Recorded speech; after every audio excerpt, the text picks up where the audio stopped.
everyone. So week two's discussion board is based on our research subject that we want to pursue. So the first part of the discussion board is to identify the problem and explain why this issue is important and worthy of research. The issue that I have identified is the criminalization of mental health, and it is worthy of research because of the cost that it incurs, the fact that it is cruel and unusual punishment, and the fact that it leads to increased crime rates when we don't deal with the core of an issue. So next we need to define in nominal and operational terms our problem.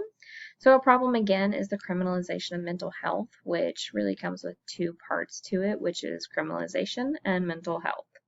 So mental health is a very common term that we hear, but it's often heard in negative connotations.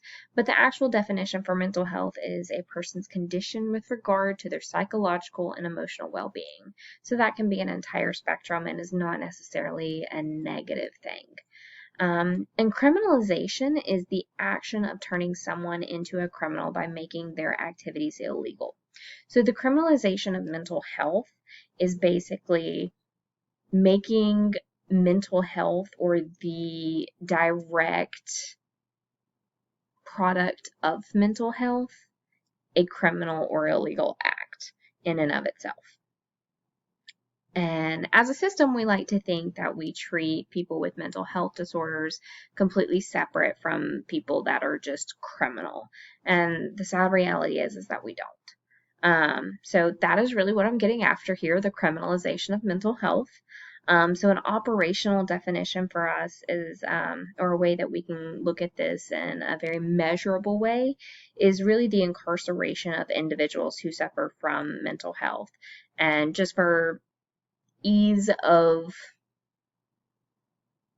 research, we're going to break it down to extreme mental health and most specifically psychosis. So that's going to be a break in reality. And that's just so that we can have very specific parameters that we're looking at, which again is very important for our research. So next we have our 3 quantitative research questions, the ones that I'm really interested in, which I'm going to follow each of them up with a similar qualitative question. It would be, number 1 is, what % of incarcerated individuals suffer from psychosis or experience psychosis at the time of their crime? I'm very interested in this. I feel like it would really tell us a lot about what kinds of people we are incarcerating and if that's really the appropriate steps to take.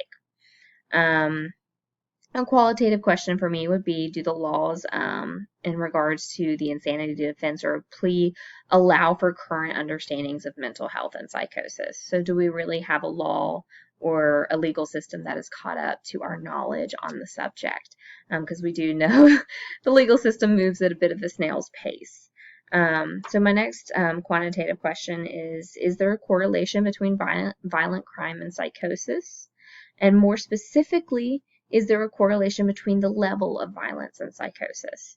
So not to say that psychosis leads to violence, but often when we have people that have psychosis that engage in violent behavior, I know I have seen a couple of studies. It is not set in stone here, but I've seen a couple of studies where just the level of violence with those cases is more extreme, but it is due to the break in reality. So really, again, how do we want to treat those individuals and how do we want to move forward, and is that ethically sound how we're currently progressing in those situations? And then 3 for my quantitative question, how many incarcerated individuals require psychiatric care and what is the cost of that care? Is that really the most effective place for them to be receiving care? Is that the most cost-effective place for them to be receiving that care? And again, following that up with my qualitative question, are there more cost-effective alternatives? What else can we do? There's got to be something better. So that is my thoughts for my research. So thank you so much.